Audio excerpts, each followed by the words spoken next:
Om Shri Sai Ram. Dear students, welcome to the second session of study on circles. In the previous session, we have discussed the meaning of circles, few definitions related to circles, and 7 theorems related to chords. If you recall those theorems, theorem 12.1 is equal chords subtend equal angles at the center of the circle. If the two chords are equal, then the angles subtended by them at the center of the circle are equal. That is theorem 12.1. Theorem 12.2 is its converse. If the angles subtended by two chords at the center of the circle are equal, then the chords are equal. Next theorem is the perpendicular drawn from the center of a circle to the chord bisect the chord. Suppose this is the circle. If a perpendicular is drawn from the center of the circle to the chord, it bisects the chord. If AB is a chord, O is the center of circle, and OM is perpendicular, then we proved AM is equal to MB. And theorem 12.4 is its converse. That means the line drawn from center to bisect the chord will be perpendicular to the chord. And theorem 12.5 is one and only one circle can be passed through the given 3 non-collinear points. If you have 3 non-collinear points, it is possible to draw one and only one circle through them. Theorem 12.6 was equal chords are at equidistant from the center of the circles. If we know that these two chords are equal, if AB and CD are the equal chords in a circle, then the distance to the chord from the center are equal. If OM and ON are perpendiculars to AB and CD, then we proved AM is equal to MN, and theorem 12.7 is its converse. So we proved all these 7 theorems in the previous sessions, and few assignment was given. Let us discuss the answers for the assignments.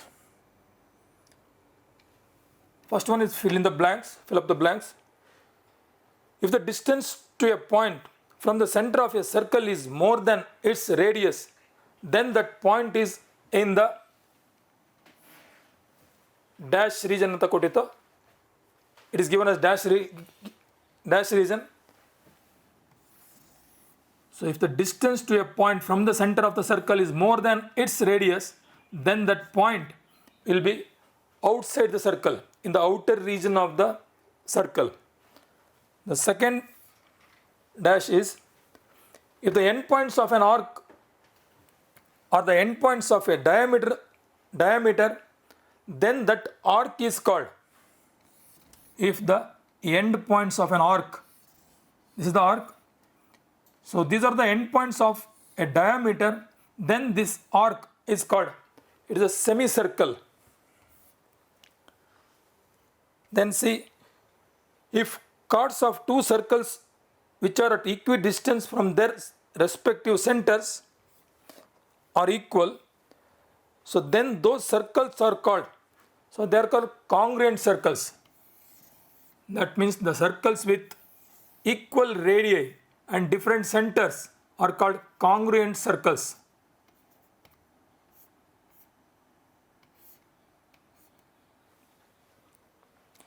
Chords of two circles which are at equidistance from their respective centers. This is O2N, this is O1N, and AB and PQ. AB and PQ are equal chords here. This O1M and this is O2N. If these two lengths are equal, then these circles are called congruent circles. So congruent circles means the circles having different centers but equal radii. The circles having same center and different radii are called concentric circles. You have studied this in your previous classes. And the last dash is maximum number of common points that two different circles can have is dash. So think it, on a plane, if we draw two circles like this, so they do not have any common points. If two circles are like this, so they are called externally touching circles. They have one common point. The circles may be like this, two circles. Here also these two circles have a single common point. They are called internally touching circles. In any other ways, can we draw two circles on a plane? Yes. So we can draw two circles like this. So these two circles have 2 points in common. So the maximum number of common points that two different circles can have is 2. So like this. And the last question, if two equal chords of a circle intersect inside a circle, then prove that they are equally inclined to the line joining that point of intersection and center of the circle. See, in this figure, AB and CD are equal chords. P is the point of intersection of those two chords, and we have to prove that angle OPN and angle OPM are equal. So to prove angle APO, so APO is nothing but angle OPM, same, and angle CPO, we have to prove that these two angles are equal. So for that, take these two triangles and prove that they are congruent. So in triangle OMP and triangle ONP, so OMP triangle is here, ONP triangle is here. In this we have right angles, they are right angle triangles. OP is the common side, hypotenuse of the right angle triangle. OP is common. The hypotenuse, two angles are 90 degrees, right angle triangles, and OM is equal to ON. So equal chords are equidistant from the center. So therefore OM is equal to ON, the sides of right angle triangle. Therefore according to RHS postulate, those two triangles are congruent. Therefore these two angles are equal, CPCT. So this is about the assignment. So let us prove the remaining theorems of this chapter. So theorem number 12.8, angle subtended by an arc at the center of a circle is twice the angle subtended by it at any point on the other part of the circle. So here the assumption part, hypothesis part is the angle subtended by an arc at the center and another angle subtended by the same arc on the remaining part of the circle. Suppose this is the circle with center O, this is an arc, let it be ASB, ASB is an arc. The angle subtended by the arc at the center means this angle, angle AOB. So we have to prove that this angle AOB is twice the angle subtended by the same arc in the remaining part of the circle. So this is the remaining part of the circle. Mark any one point, let it be point P. Then we have to prove that this AOB is 2 times of angle APB. For that we need a construction. Let us join this PO and produce for some point, for some extent. So look at this triangle. This is an isosceles triangle. Radii of the same circle are equal. This OA is equal to OP. Therefore its base angles are equal. If angle A is X, then this angle P is also X. Similarly, angle OBP, triangle OBP, it is also an isosceles triangle. Therefore, if angle B is Y, then angle P is also Y. See, in this figure, angle APB is equal to x plus y. Now come to this angle. Come to angle AOB. So in triangle APO, the triangle is like this. Here O, here P, here A. This angle AOX, it is the exterior angle for the triangle. So you know that the exterior angle of a triangle is sum of its interior opposite angles. It is x, then it is x. In this figure, angle AOX is equal to angle A plus angle P, that is x plus x. This is 2x. So similarly, for the triangle BOP, this angle BOX is sum of the interior opposite angles y plus y, that is 2y. So look at here, angle AOX is 2x, angle BOX is equal to 2y. So therefore angle AOB is equal to 2x plus 2y. So you can take 2 as common factor, then 2 into x plus y. So x plus y is angle APB. X plus y is angle APB. So this is angle AOB. So therefore angle AOB is equal to 2 times of angle APB. This is the proof for this theorem. Let us look at the step by step. So O is the center of the circle. AXB is an arc. It subtend angle AOB at the center. It subtend another angle in the remaining part of the circle, that is angle APB. So we have to prove that angle AOB is 2 times of angle APB. For that we need a construction. We have to join PO and it is extended to point Q. Now in triangle AOP, it is an isosceles triangle. AO is equal to OP because they are the radii of the same circle. Therefore its base angles are equal. Angle OAP is equal to angle OPA. They are the base angles of isosceles triangle. And angle AOQ, it is the exterior angle of the triangle. It is equal to sum of interior opposite angles. Angle AOQ is equal to angle OAP. OAP is here plus angle APO. APO is here. This angle plus this angle. So angle AOQ is equal to sum of its interior opposite angles, angle A plus angle P. But as we know that angle A and angle P are equal, we can write angle AOQ is equal to 2 times of angle APO.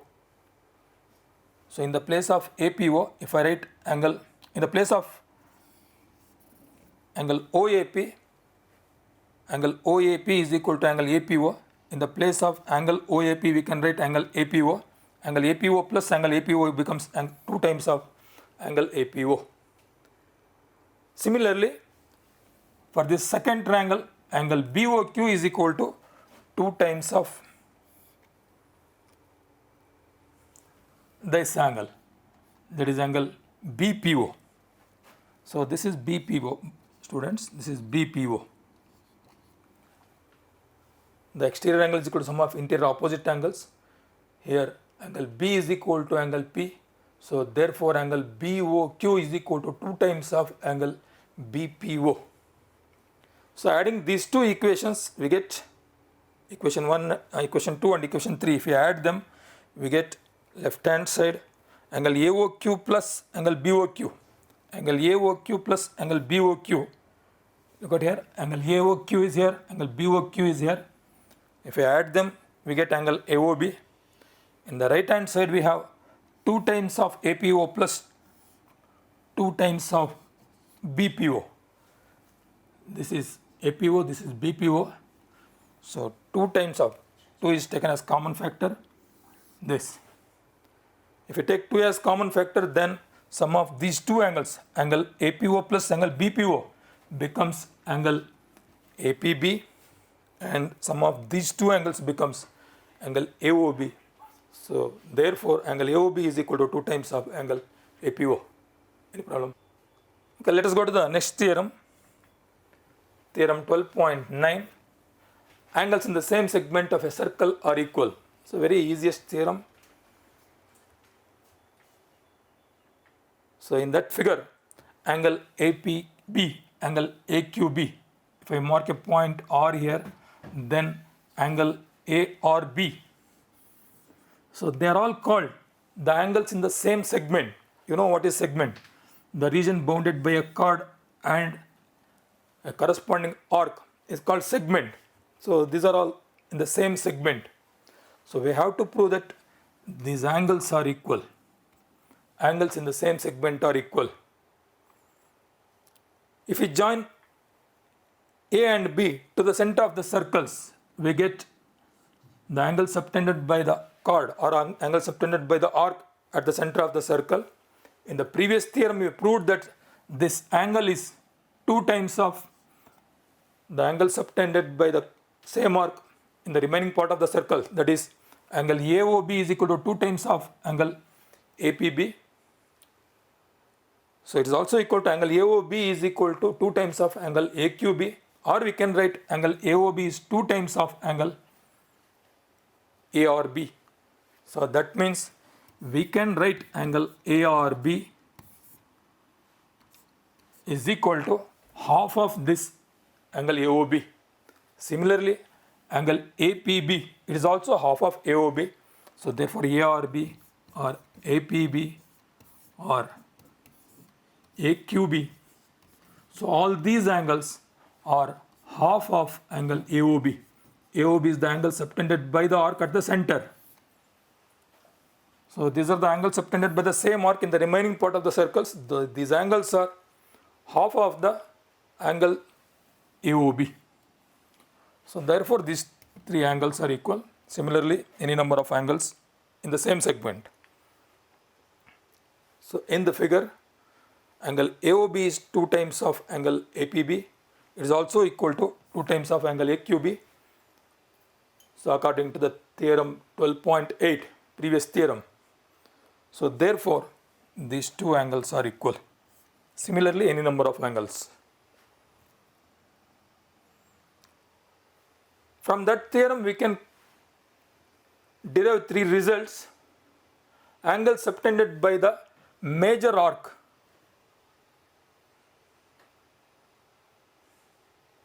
So this is chord AB. You know that this is the major arc. This angle, angle APB, is called the angle subtended by the major arc. By the major arc, or you can call it as angle in the minor arc. Both are same. Angle in the minor arc, you can call it as angle in the minor segment. Angle in the minor segment, or you can call it as angle subtended by the major arc. So any number of angles you can construct. So all those angles are obtuse angles, that is more than 90 degree and less than 180 degree. The angle subtended by the major arc is always obtuse angle. Similarly, the angle subtended in the semicircle,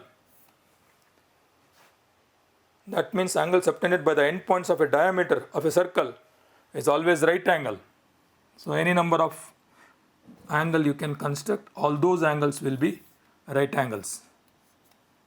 If I mark a point here and join A and B to here, we get a right angle.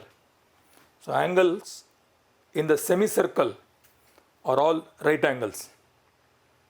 And opposite to this, the angles subtended by the minor arc are all acute angles, less than 90 degree. So this is the minor arc. So these 3 are the angles subtended by this minor arc. Therefore all these angles are acute angles, less than 90 degree. Let us go to the next theorem, theorem 12.10. If a line segment joining 2 points subtend equal angles at 2 other points lying on the same side of the line containing the line segment, the 4 points lie on a circle, concyclic point, they are called concyclic points. If a line segment joining 2 points, so let us say point A and B, the line segment joining those 2 points is segment AB. If this line segment subtend equal angles at 2 other points lying on the same side of the line containing the line segment. Line containing the line segment means if we extend this for infinite length, we get a line. So this line contains a line segment AB. We have to mark 2 points on the same side of the line. Let C is on one point and D is another point. If this line segment subtend equal angles at these 2 points, at point C and at point D. So if these 2 angles are equal, we have to prove that these 4 points are concyclic points. Concyclic point means we can draw a circle passing through all these 4 points. Let us look at the proof. Here AB is a line segment, C and D are the 2 points on the same side of the line segment, and let us assume angle ACB is equal to angle ADB. Angle ACB is equal to angle ADB.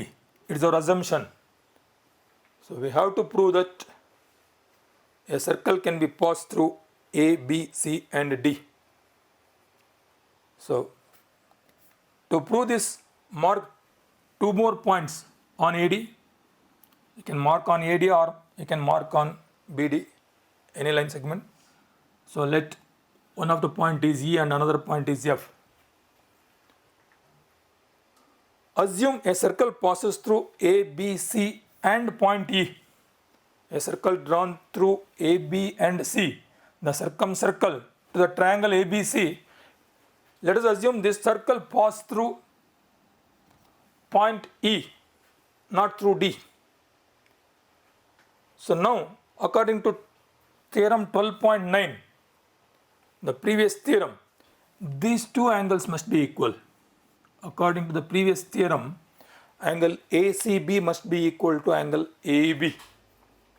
But it is given that angle ACB is equal to angle ADB. It is given that angle ADB and ACB are equal. According to our theorem 12.9, we have angle ACB is equal to angle AEB. So this is angle 1, this is angle 2. So 1 is equal to 2. It is our assumption. This is angle 3. So 1 is equal to 3. This is according to theorem 12.9. Therefore things which are equal to same thing are equal. Therefore 2 and 3 must be equal. That means AEB, angle AEB must be equal to angle ADB. It is possible only when D and E coincide each other. D must be merged with E. Therefore E and D are not different points. They must be the same point. So from 1 and data. So 1 means this one, angle ACB is equal to angle AEB. Angle ACB is equal to angle AEB. This is 1. And data, angle ACB is equal to angle ADB. Angle ACB is equal to angle ADB. From these 2 equations, we can come to a conclusion that angle ADB and angle AEB are same. Angle ADB and angle AEB, these 2 angles are same. So it is possible only if the point E and D are one and the same. So point E and point D, they are not different points, they are the same points. Therefore points A, B and C are concyclic points.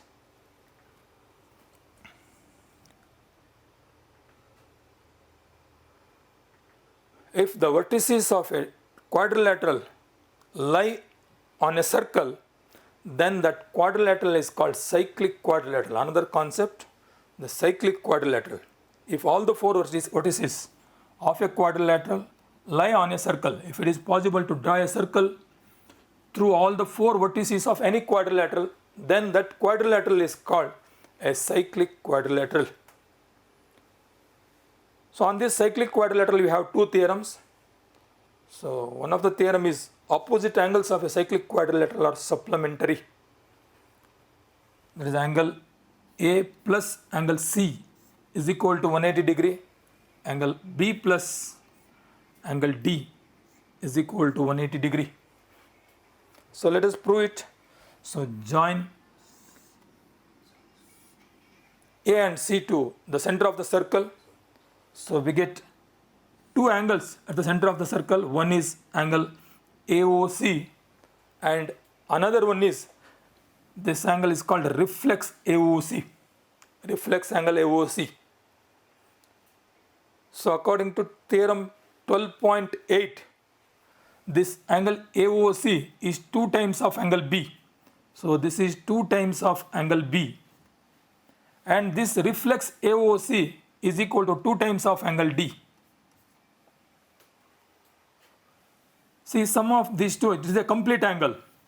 Angle AOC plus reflex angle AOC is 360 degree. That is 2B plus 2D. 2 times of angle B plus 2 times of angle D, which is equal to a complete angle 360 degree. If we take 2 as common factor and send to right side, we get angle B plus angle D is equal to 360 by 2. So that is 180 degree. So that means angle ABC plus angle ADC is equal to 180 degree. They are supplementary angles. If the sum of any two angles is 180 degree, then they are called supplementary angles. So similarly, another pair also. The sum of 4 angles of a quadrilateral is 360 degree. If the sum of 2 angles is 180 degree, then the sum of the remaining angles must be 180 degree. So like that we can prove this theorem. And another theorem is, if the sum of a pair of opposite angles of a quadrilateral is 180 degree. This is the converse of theorem 12.11. Theorem 12.12 is the converse of theorem 12.11. So till now we have proved 11 theorems. So I will leave this theorem to prove by yourself. So think and prove. It's very easy. Let you think.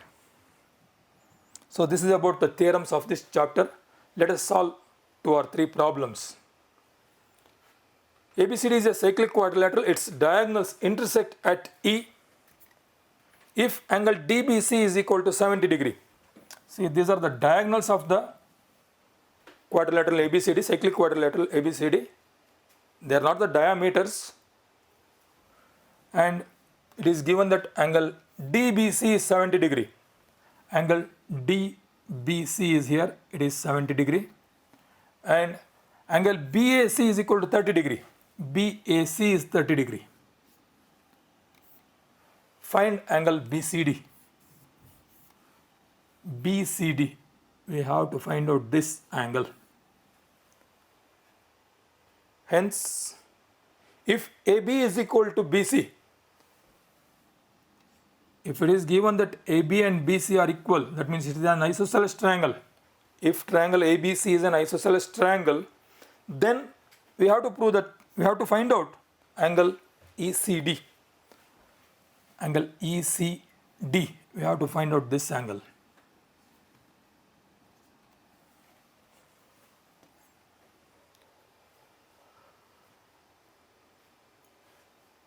So look at the picture and identify the angles subtended by the same arc, angles subtended in the same segments, or angles subtended by the same arc. So here it's 70 degree. This is angle DBC, or you can call it as angle CBD is 70 degree. Therefore, with C and D are endpoints. So identify the another angle. So look at this angle, angle CAD, angle CBD and angle CAD, they are angles in the same segment. So according to theorem 12.9, so these two angles are equal. Angles in the same segment are equal. So this is 70 degree. So now angle BAD is equal to 70 plus 30. So 100 degree. So ABCD is a cyclic quadrilateral. In a cyclic quadrilateral, the opposite angles are supplementary angles. So therefore, angle BCD plus angle BAD must be 180 degree. So in that, angle BAD is 100 degree. So therefore, angle BCD must be 180 minus 100, that is 80 degree. Angle BCD is equal to 80 degree. And if AB is equal to BC, if AB is equal to BC, then it is an isosceles triangle. The base angles are equal. This angle becomes 30 degree. Base angles of an isosceles triangle. We proved that this angle BCD is 80 degree and one of its part is 30 degree. Therefore, the remaining part, that is angle ECD, is 80 minus 30. That becomes 50 degree. Look at the steps again. So in the figure, angle DBC is equal to angle DAC. Angle DBC is here, angle DAC is here. They are angles in the same segment. The angles subtended by the same arc. Therefore, they are equal 70 degrees each. And angle BAD is equal to sum of these two adjacent angles, 30 degree plus 70 degree. We have 100 degree. As ABCD is a cyclic quadrilateral, the opposite angles are supplementary and one of them is 100 degree. So therefore, the other angle, angle BCD, is 180 minus 100, that is 80 degree. So this BCD is 80 degree. Now, if AB and BC are equal, it is given AB is equal to, if you consider AB and BC are equal sides, then angle BCA will be 30 degree. Angle BCA will be 30 degree. Base angles of isosceles triangle are equal. So therefore, angle ECD, so it is total 80 degree. This part is 30 degree. So therefore, the remaining part is 50 degree. Angle ECD becomes 50 degree. This is equal to 50 degree. Last question in this chapter. Two circles intersect at B and C. So these are the two circles. Let it be circle with center S and let it be circle with center O. They are intersecting at 2 points B and C. Line segment ABD and PBQ. ABD, A is here, B is here, D is here. ABD is a line segment. Similarly, PBQ is another line segment drawn through B. Intersect the circles at A, D, P, Q and P. So these two line segments, they are intersecting the circles at P, Q, A and D. We have to prove that angle ACP is equal to angle QCD. Find out where is angle ACP and where is angle QCD. A is here, C is here, P is here. We have to prove that angle ACB is equal to angle QCD. Q is here, C is here, D is here. We have to prove that these two angles are equal. If you look at the figure, you may think it is a very complicated problem, but it is a very easiest problem. So identify the angles which are equal to this angle. For that, you can remember the theorem 12.9. Angles in the same segment are equal. So this angle is subtended by this arc. So identify any other angle subtended by the same arc. Yes, we have an angle here. Here angle PBA and angle PCA. They are angles subtended by the same arc. Angles in the same segment, they are equal. If it is X, then this is also X. Similarly, in the second circle, this angle QCD and angle QBD, they are equal. They are angles subtended by the same arc. Angles in the same segment, they are equal according to theorem 12.9. Therefore, these two angles are equal. If this is Y, this is also Y. but these two are straight line segments. If two line segments intersect at a point, then the vertically opposite angles are always equal. So x must be equal to y because they are vertically opposite angles. They must be equal. If these two angles are equal, the things which are equal to equal things are equal. Therefore, these two angles are also equal. We have to prove that angle ACP, this angle is equal to angle QCD, this angle. So in the figure, angle ABP is equal to angle QBD. They are vertically opposite angles. These two angles are vertically opposite angles, therefore they are equal. But angle ABP is equal to angle ACP. Angle ABP is equal to angle ACP, angles in the same segment, and angle QBD and angle QBD and QCD, they are equal. They are angles in the same segment. So compare these three equations. So we have angle ACP is equal to angle QCD. So these two things are equal to these two things, but these two things are equal here. Things which are equal to equal things are equal. Euclidean first axiom. So according to this axiom, we can say that angle ACP is equal to angle QCD. One more question. If the diagonals of a cyclic quadrilateral are diameters of a circle, then that quadrilateral is a rectangle. If the diagonals of a cyclic quadrilateral are diameters of a circle, then that quadrilateral is a rectangle. So to prove that the given quadrilateral is a rectangle, so either you have to prove that the diagonals are equal, and also you have to prove that all the angles must be equal to 90 degree, right angles. So then we call that quadrilateral as rectangle. So we already know that diameter subtend angle 90 degrees, right angles in the semicircle. So here BD is a diameter, so therefore this angle BAD is 90 degree. Similarly, angle BCD is also 90 degree, right angles. Again, AC is the diameter, therefore angle ABC is right angle and angle ADC is also right angle. So that means in this quadrilateral, all the four angles are right angles, therefore it is a rectangle. So in the figure, ABCD is a cyclic quadrilateral, BD and AC are the diagonals drawn through the center. That means they are diameters. So therefore, angle ABC, angle BCD, angle CDA and angle ADC, all the four angles of the quadrilateral are right angles. That means ABCD is a rectangle. So this is about this chapter, students.